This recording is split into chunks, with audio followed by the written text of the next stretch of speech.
Hoje é um dia muito especial. É minha primeira entrevista em português. É a razão é que estamos com uma produtora de chocolate que trabalha em. Eu estou aqui em São Paulo, Brasil. Estamos com Luisa Brand, a primeira produtora de chocolate do Brasil a vender seu chocolate na Espanha. A primeira coisa que eu quero dizer, Luisa, é bem-vinda à Espanha.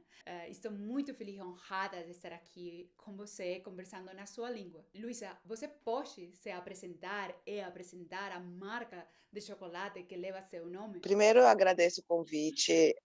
Para a gente foi um imenso prazer entrar na Espanha. Foi o primeiro lugar, essencialmente, que a gente realmente entrou com os chocolates e com a parceira como a Vitória do Clube de Chocolate. Então, eu agradeço a oportunidade. Espero que todos gostem dos chocolates. E aqui eu vou falar um pouquinho sobre a marca. A gente atua no mercado desde 2014. O mercado Bean to Bar no Brasil ainda é bem incipiente, está começando a crescer. Eu trabalho com minha família, então meus pais e a minha irmã trabalham comigo, é uma empresa familiar. E desde 2014 a gente faz viagens à Amazônia e ensina comunidades ribeirinhas que moram ali, né, ao longo dos rios, como fermentar e secar o cacau. É, esse processo ele acontece na própria comunidade, na Amazônia, e aí o cacau, ele já, né, beneficiado, já transformado, vamos dizer assim, ele vem para a fábrica da gente aqui em São Paulo, cruza o Brasil todo, que é quase o continente europeu todo, e a gente faz o chocolate aqui para ir, para ir, para atravessar o Atlântico. O cacau do Brasil sofreu muito com um fungo chamado vassoura de bruxa. Agora que ele está recuperando, estamos vendo pessoas como você, que é uma jovem mulher, que já é a imagem do movimento Bean to Bar do Brasil no mundo. Você trabalha com os melhores cacau do Brasil, oferecendo uma oportunidade única de provar chocolates únicos, porque trabalha com cacaus únicos, cacau selvagem, cacau nativo. Eu gostaria que você nos contasse a sua história com o cacau do Brasil, por favor. Primeiro eu fiz gastronomia, né, e são só 2 anos de faculdade, e eu estava desesperada para procurar alguma coisa que eh, fosse viável para eu trabalhar e fosse diferente realmente, porque mais do mesmo não adianta, né. E aqui no Brasil, a gente não tem muito essa tradição de ter a nossa patisserie, de ter as nossas próprias técnicas, usando os nossos próprios ingredientes, né? Então, a gente tenta copiar muita coisa, né? Que a gente vê na Europa. Uhum. Então, eu queria alguma coisa diferente, eu queria alguma coisa que a gente tivesse, eu queria alguma coisa genuinamente brasileira. Então, o cacau ele veio como uma luva, né, e o cacau, a razão pela qual a gente foi até a Amazônia, foi porque lá é o berço da onde a natureza fez surgir o cacau. Então, lá é onde a gente encontra essencialmente a essência, a gente encontra a essência do cacau. Então, eu fiquei muito intrigada, para saber se eu conseguia trabalhar com esse tipo de ingrediente, né, brasileiro. Então foi aí que a gente foi até a Amazônia, eu fui junto com meu pai, e a gente começou realmente a procurar quem trabalhasse na Amazônia com o cacau selvagem, com o cacau nativo. Então a gente achou algumas comunidades. Sempre é muito difícil, né, a gente abrir uma comunidade, como a gente fala.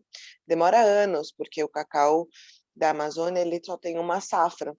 Então você só tem um, uma chance de estar lá no pico da safra para ver tudo, ensinar tudo, e aí você sai e o trabalho continua e às vezes acontecem erros que só conseguem ser consertados, né, corrigidos no ano seguinte.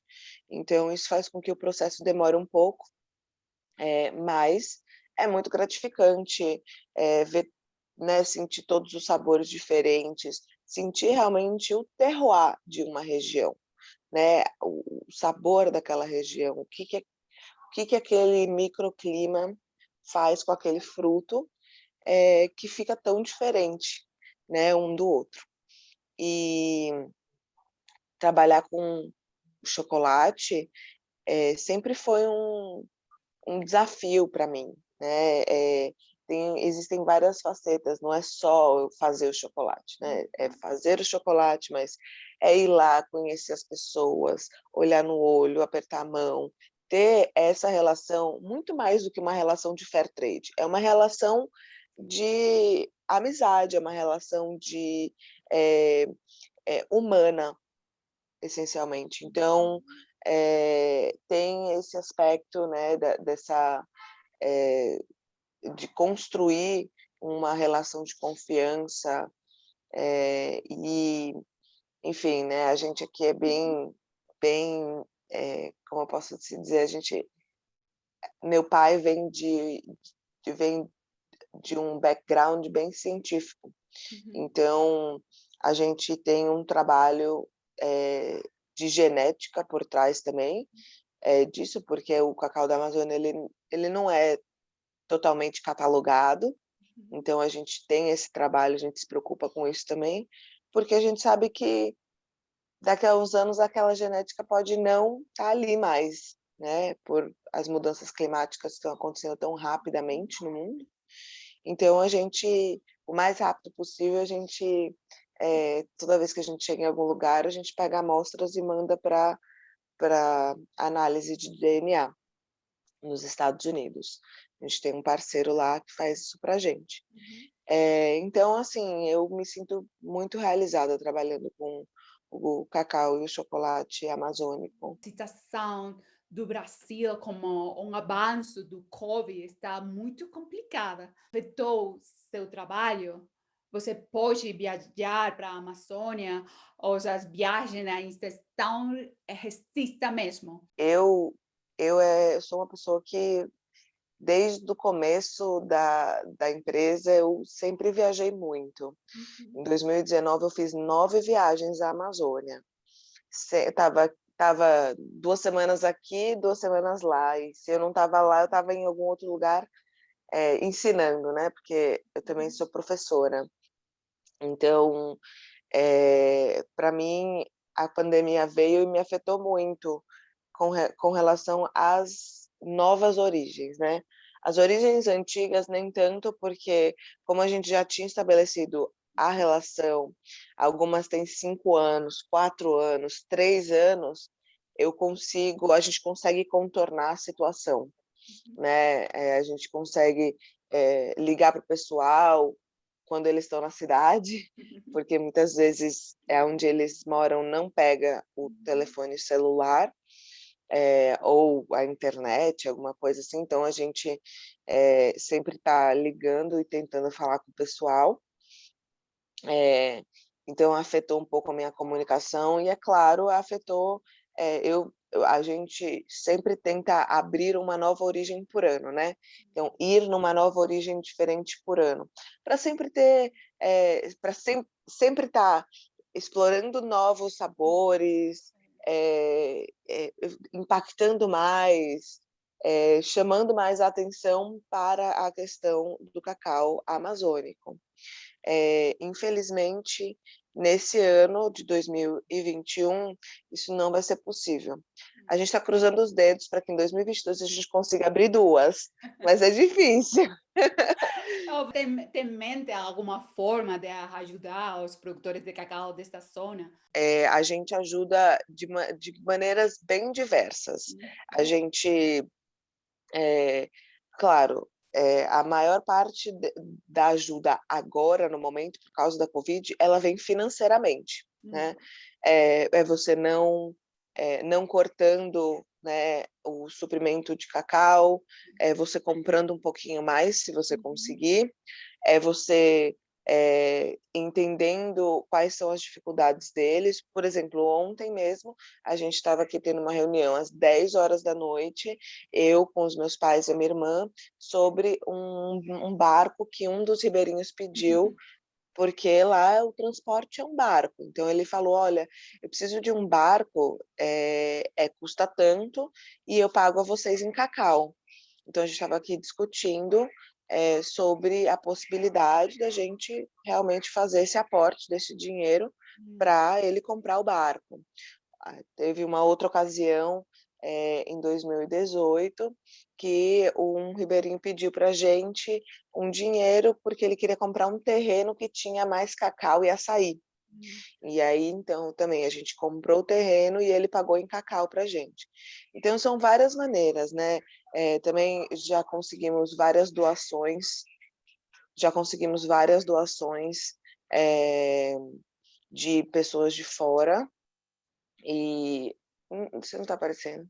Desculpa, já conseguimos várias doações de pessoas de fora, como Canadá, Estados Unidos, que fazem suas doações através de uma ONG chamada SOS Amazônia, e a SOS faz a distribuição, né, do recurso para as comunidades.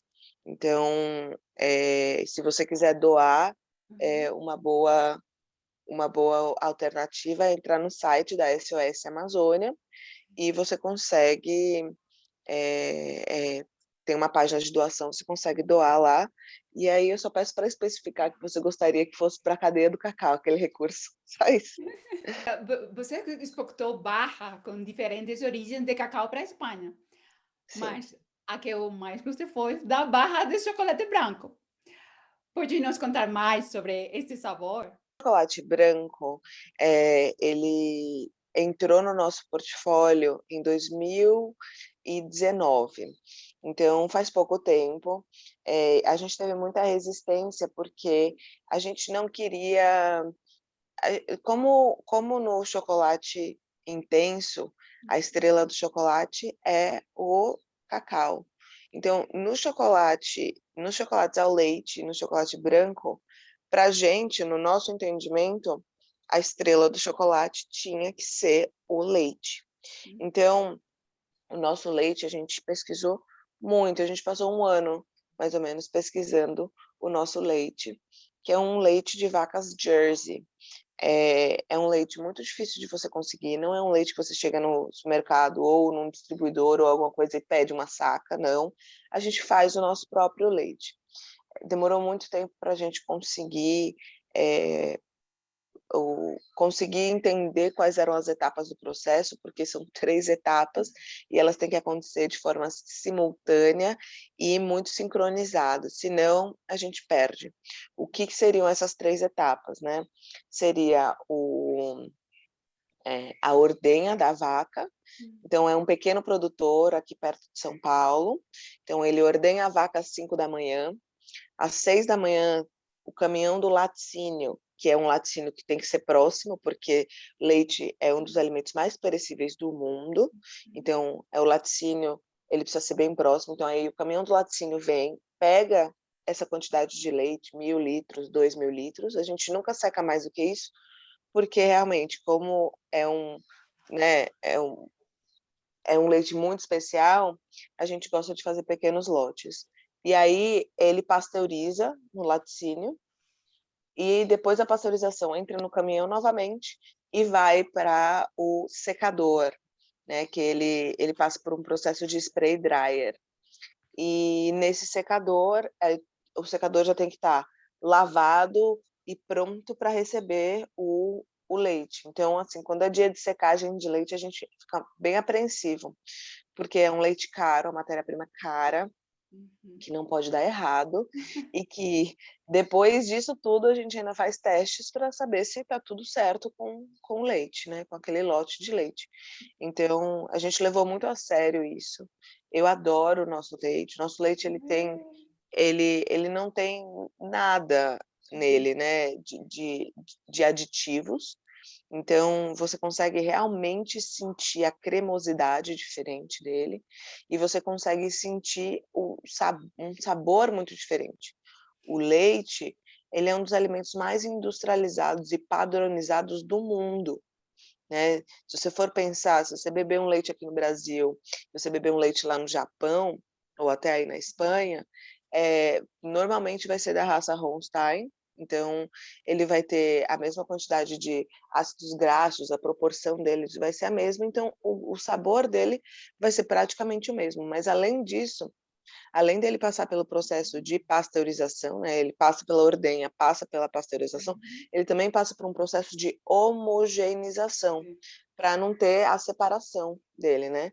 Então, assim, ele é um alimento super industrializado, e a gente estava tentando fugir disso, né, mas está se tornando um pesadelo para a gente, né, agora na pandemia com a escassez da mão de obra e tudo mais, está ficando cada vez mais complicado da gente, conseguir esse leite. Então, dedos cruzados para que a gente continue conseguindo.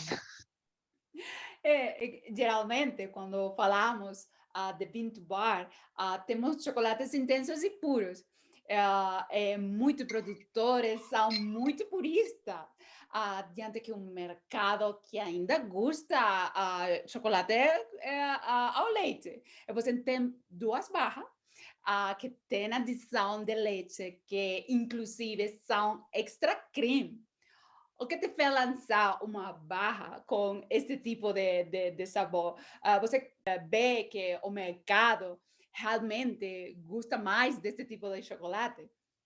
Assim, eu antes de tudo, eu sou uma empresária. Se tiver lucro, eu não consigo ir nas comunidades Claro. e ajudar as outras pessoas, né. Então, a gente começou a perceber, né, de 2014, quando eu comecei, era muito no começo, eu estava na casa dos meus pais ainda, eu tinha 22 anos de idade, eh não imaginava que a coisa ia crescer desse jeito, óbvio, sempre tive um sonho grande, sempre sonhei grande, mas, não podia imaginar, né, de que eu estaria 5 anos depois eu estaria exportando para várias partes do Uhum, mundo, e que eu, teria, um uma vasta um público, né, que, não é só eu oferecendo as coisas para o público também me pede muita coisa, né, e eu tenho que uhum, ouvir, eu como uma boa empresária, eu preciso ouvir o que os clientes estão me pedindo. Então, a gente começou a fazer pesquisas, quando foi em 2019, a gente tinha 3 origens, 3, 4 origens, né. uhum, Porque que acontece, quando às vezes a gente não tem todas as origens, porque como é cacau selvagem, às vezes tem uhum, uma origem ou outra que não dá o cacau naquele ano, né. Como é o caso do, por exemplo, desse ano, provavelmente o Juruá, eu vou ter uhum, uma safra muito pequena dele, talvez 400 quilos no máximo, e olhe lá, porque teve uma enchente muito grande lá. Então, eh, assim como, né, eu fui pesquisar o que o consumidor gostava mais. E aí a gente se deparou com o dado de que o chocolate mais consumido no mundo, hoje em dia, é o uhum. chocolate ao leite. É. E eu não posso virar as minhas costas para um cliente que tem tamanha expressividade de mercado. Hum, É uma atitude, né, se eu virar minhas costas, é uma atitude que ela não é uma atitude empresária, né, então eu preciso, quando as pessoas falam: "Ah, mas você quer crescer ou você quer ficar pequena?". Não, eu quero crescer muito. Eu quero crescer porque, à medida que eu cresço, o produtor lá na origem, ele também cresce. hum, Eu Qual é a diferença que eu vou fazer na vida de uma pessoa se eu comprar uma saca de cacau, 60 quilos de cacau, ou se eu comprar 10 toneladas? é. Né, então eu vou fazer uma diferença muito maior se eu comprar 10 toneladas. Então, assim, o meu objetivo hoje em dia é comprar 10 toneladas de cada origem que eu tenho. Uhum. Quando eu estiver fazendo isso, as pessoas lá, elas vão estar, o cacau vai ser a maior fonte de renda delas. Hoje em dia não é a maior fonte de renda para muitas comunidades. Então, eu realmente acho que tem muito potencial. Então é isso, na verdade, o chocolate ao leite, ele nada mais foi do que uma decisão extremamente empresária, pensando em agradar mais o meu público. O Brasil é grande produtor, consumidor de chocolate. E você optou também por exportar suas barras. O que te levou a considerar o mercado externo e não concentrar suas vendas somente no mercado interno? Já adianto que foi um grande presente para nós consumidores fora do Brasil. Então, na verdade, meu primeiro cliente expressivo que me deu a oportunidade de vender as minhas barras foi um cliente da Inglaterra. Uhum. Eu ainda estava em casa e eu mandei para ele umas amostras, mas assim, eu estava despretensiosa, porque era 2015, não tinha nem um ano que eu estava fazendo chocolates, e ele gostou do conceito, ele gostou da história, muito mais do que só levar o sabor para casa do cliente, ele estava levando experiência, ele estava levando Uhum. novidade, ele estava levando curiosidade. E hoje em dia, o cliente ele tá começando a perceber que a comida não é só aquele sabor naquele momento. A comida ela pode te levar a vários lugares do mundo. Ela pode te contar várias histórias diferentes. Você pode mudar o, a realidade de alguém ao Uhum. comprar alguma coisa, ao ser o consumidor e ao ser o propagador daquela história. Então, isso foi essencialmente o que o meu cliente na Inglaterra, ele viu uma oportunidade de contar uma história diferente, de impactar de uma forma diferente. Então, é, na verdade, o exterior, para mim, ele sempre foi uma opção muito grande, porque o mercado brasileiro, em 2014, ele ainda era muito, você ainda tinha o trabalho de educar as pessoas. Ainda hoje tem o trabalho de educar as pessoas de que o cacau ele é brasileiro, o cacau ele não é africano, né? Ele é daqui do Brasil, da América Latina, né? Da América Central e América Latina. Então, assim, eu aqui com o consumidor brasileiro, eu preciso contar a história desde o comecinho. O consumidor do exterior, ele já está um pouco mais maduro nesse aspecto de da onde vem o alimento dele, o que, que ele está consumindo. Então, foi por isso que a gente partiu, né, para um público internacional. Hoje em dia, nas minhas vendas, eu vendo 50% dos meus chocolates fora do Brasil e 50% aqui dentro, né? E agora, a pandemia, ela fez o consumo de chocolate aumentar. Então, o meu consumo interno está começando a aumentar um pouquinho, né? Mas ainda assim, fica 51% aqui no Brasil, 49% lá fora, entendeu? Porque eu tenho um distribuidor nos Estados Unidos, Uhum. assim como um distribuidor na França, e agora a gente está indo para Dubai também. De que É, maneira ser formada em gastronomia agrega valor ao seu chocolate? Como foi optar por seguir uma linha de chocolate dentro de tantas opções na gastronomia? as pessoas me acharam meio maluca. É, de me focar em um único ingrediente, uma única coisa, né? Porque Uhum. quando você está na faculdade, a faculdade é muito voltada, pelo menos a daqui, era muito voltada para o restaurante, para Uhum. você abrir o seu negócio, para você ser, né, da categoria do Uhum. empreendedor, porém de restaurante. É, eles não focam muito na indústria.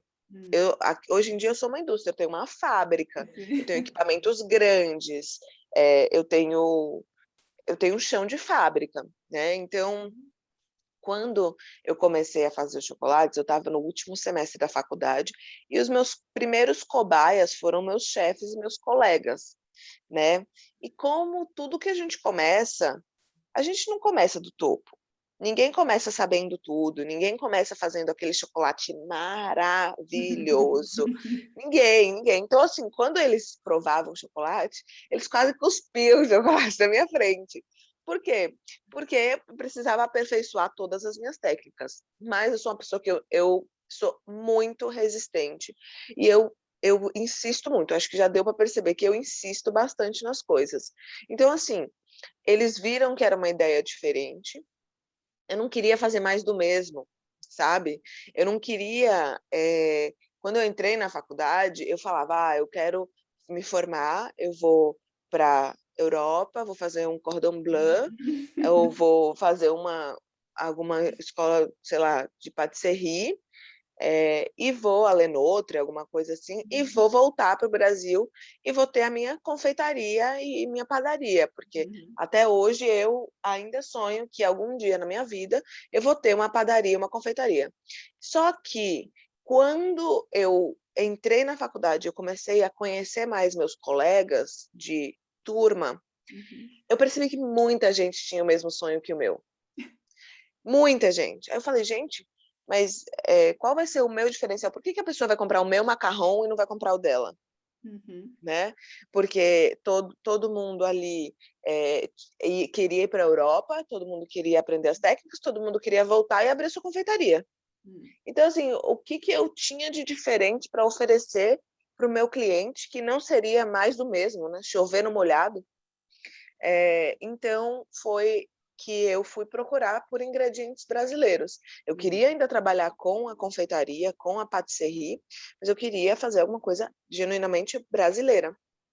E aí foi que eu encontrei o cacau como ingrediente brasileiro. E eu, nossa, cacau, chocolate. Aí eu fui num livro do head chef do Modernist Cuisine, né? Uhum. O Sim. Francisco Migoya. Eu vi num livro dele, Elements of Dessert, ou How to Make Your Own Chocolate. Uhum. Aí eu falei, nossa, você consegue fazer chocolate em Sim. casa? Uau, né? Que maravilhoso. E aí foi quando eu comecei a pesquisar sobre o chocolate, a origem do cacau. E aí eu me deparei com a triste realidade de que o Brasil ainda Hum. não era desenvolvido no setor de máquinas para chocolate. Então, eu tive que.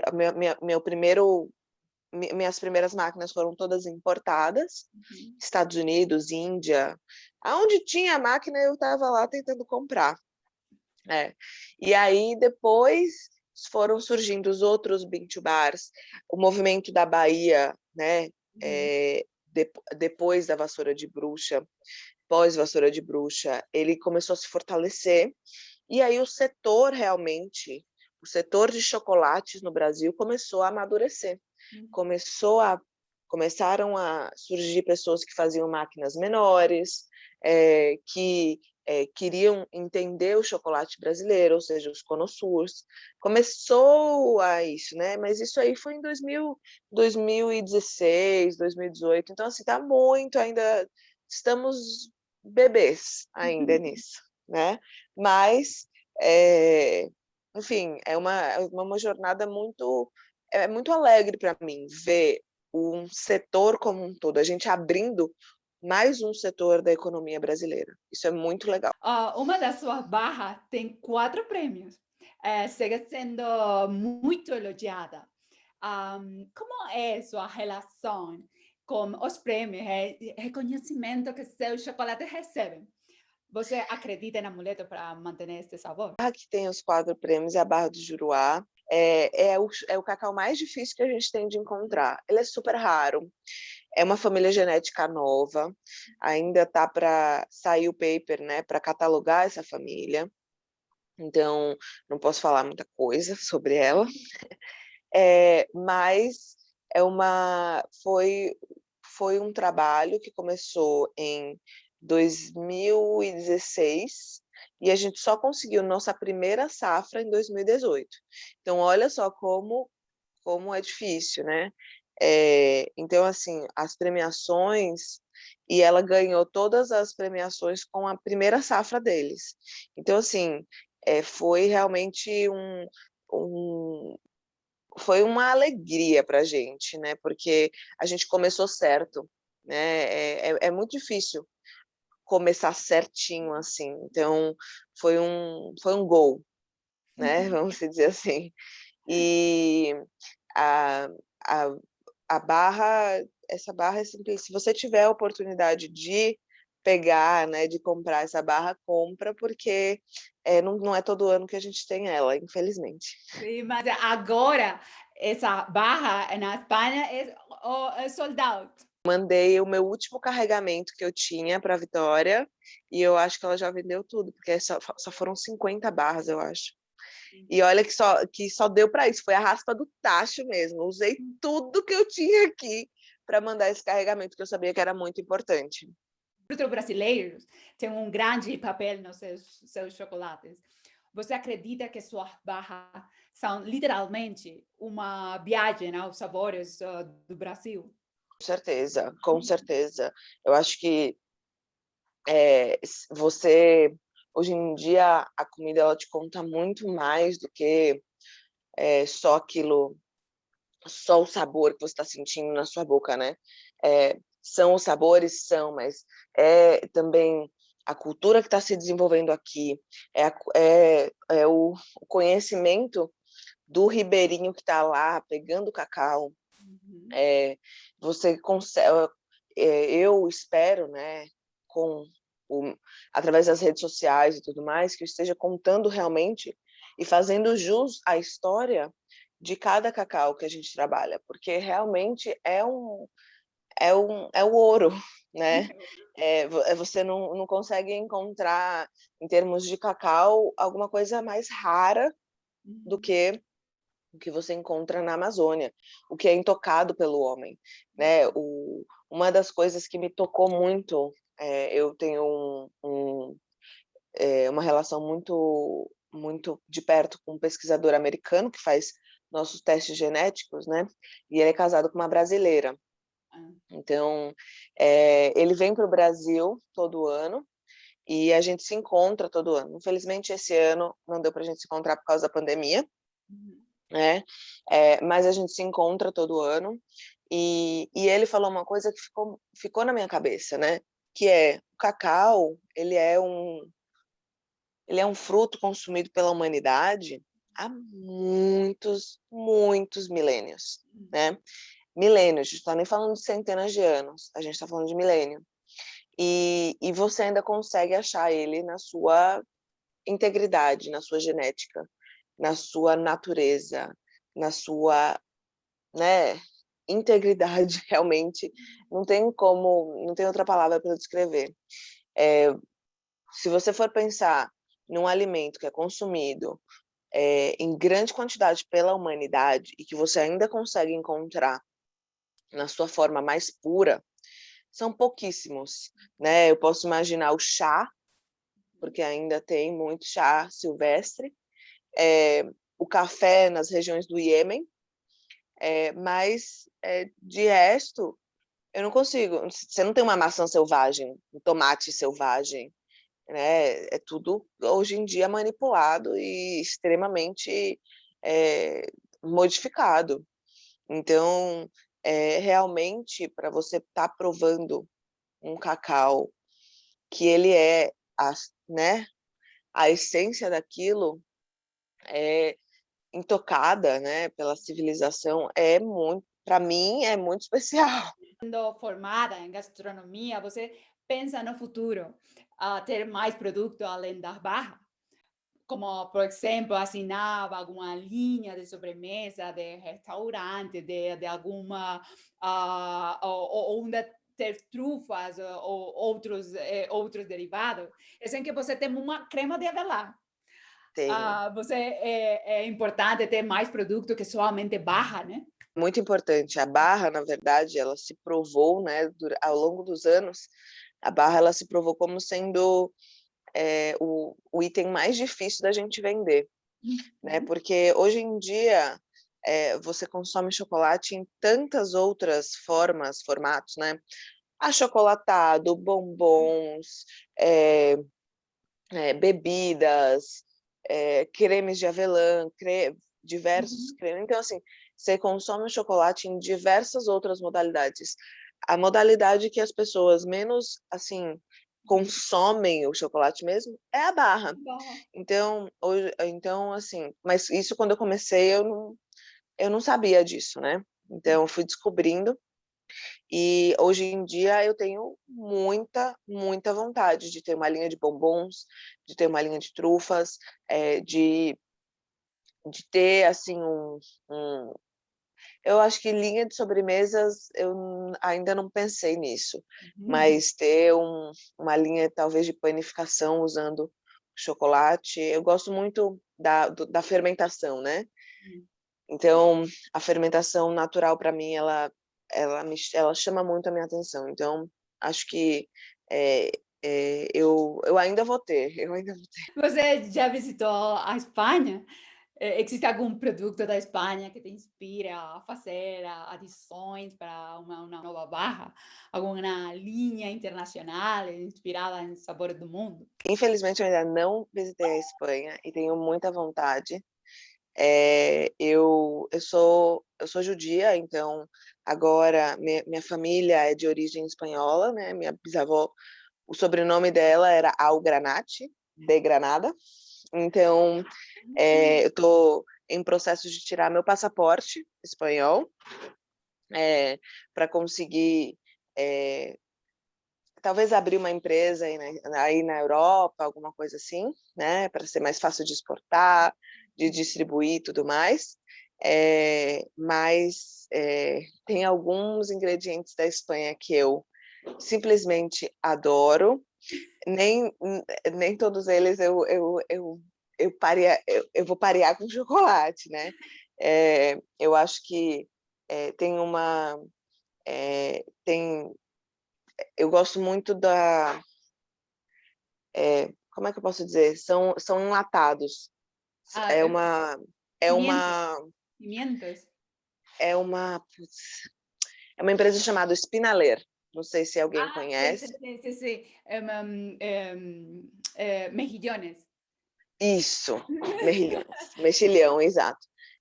Eles têm uma tradição muito grande, eles são uma empresa familiar, eles têm uma história muito bonita, até hoje eles fazem parcerias com pequenos produtores, eles botam na lata, quando você abre a lata, todas os mexilhões ou lula, ou, né, tudo que eles têm são minuciosamente colocados ali Sí. manualmente. É uma coisa assim, é um trabalho que quando eu tiver a oportunidade eu estava com passagem marcada, né, no ano passado, em setembro do ano passado, só que com a pandemia não deu. Mas quando eu for, eu com certeza quero conhecer a produção deles. Tem também, eu adoro Ramon, né? Quem não gosta. Esse daí eu até veria de parear com chocolate. Okay. Talvez bem ousado, porém eu, eu Sí. tentaria. E eu também tenho um chocolate, que é um chocolate branco com botarga, que também é alguma coisa que, não sei se vocês têm muita tradição na botarga, talvez mais a Itália tenha essa tradição, mas também eu vejo. Para a pessoa que não conhece o cupuaçu, você poderia explicar um pouquinho sobre cupuaçu? Porque você tem uma barra que tem cupuaçu. É um sabor muito especial. O cupuaçu, ele é um primo do cacau, então ele é da mesma família do cacau, que é a família Theobroma. O cacau, o nome científico dele é Theobroma cacau, e o nome do cupuaçu é Theobroma grandiflorum. Uhum. né? Na família do Theobroma, eles têm 23 membros da família do Theobroma. Então, tem muito fruto, nem todos eles têm aqui no Brasil, tem alguns que só tem no México, tem alguns que, né, a gente não consegue achar em grandes quantidades. O cacau é o mais famoso, né, dessa família Theobroma. Então, o cupuaçu, ele é um fruto maior do que o cacau, ele é bem parecido em termos a árvore é bem parecida, tal, mas o sabor dele é um sabor doce azedo, eu vou descrever assim, e o fruto dele é maior e ele tem mais polpa. E diferentemente do cacau que a gente come, né? O cacau, se você quiser comer a polpa do cacau, você come. O cupuaçu, a gente não tem tanta tradição de realmente comer a polpa do cupuaçu. É mais fazer cremes, fazer sobremesas, fazer doces. Uhum. É, e é isso, ele é bem aromático, bem mais aromático do que o cacau. Se você passa por uma árvore de cupuaçu, você sente o cheiro de longe, né? É, e é um ingrediente, assim, eu ainda quero fazer o que a gente chama de cupulate, né? Que é o chocolate do cupuaçu. Você poderia deixar um recado para os consumidores daqui da Espanha, falando sobre o motivo de termos que provar ao menos uma vez Luisa Brand chocolate? Eu gostaria de dizer que provando, né, um chocolate, o meu chocolate, você não está só contribuindo para a minha empresa familiar, você está contribuindo para várias famílias. É, e é uma contribuição que ela vai direto para o produtor. Eu não consigo te dizer uma forma mais direta do que o trabalho que a gente realiza aqui.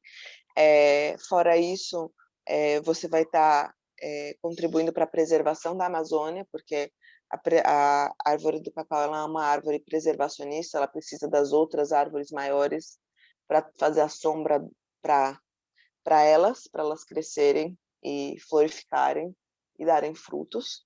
Então, você contribui para a sustentabilidade da Amazônia e dos povos que lá vivem. E eu agradeço muito, espero que vocês gostem do que vocês estão provando. E qualquer dúvida, podem entrar no meu Instagram, @luisabran, e me perguntar, me mandar uma mensagem por lá. Muito obrigada, Luísa. Estou muito feliz e honrada de estar aqui hoje conversando com você na sua língua. Para mim é um desafio muito grande, porque eu não falo português, mas eu queria ter esta entrevista em português, porque para mim é importante falar em sua língua. Eu gosto muito. Muito gosto a canções, a cantores, eu gosto muito, mas eu não falo sempre, mas eu estou trabalhando também no meu português. Muito obrigada. Tá muito bem, não, consigo te entender perfeito. Parabéns. Muito obrigada. A Luísa Bran, a primeira produtora de chocolate a vender seus chocolates na Espanha. É uma grande presente, seus chocolates aqui. Muito obrigada, Luísa. Eu quero falar muito rápido português para falar mais com você. Bueno, Um ahora, beijo, pessoal. un Muito beso. carinho. Muito obrigada.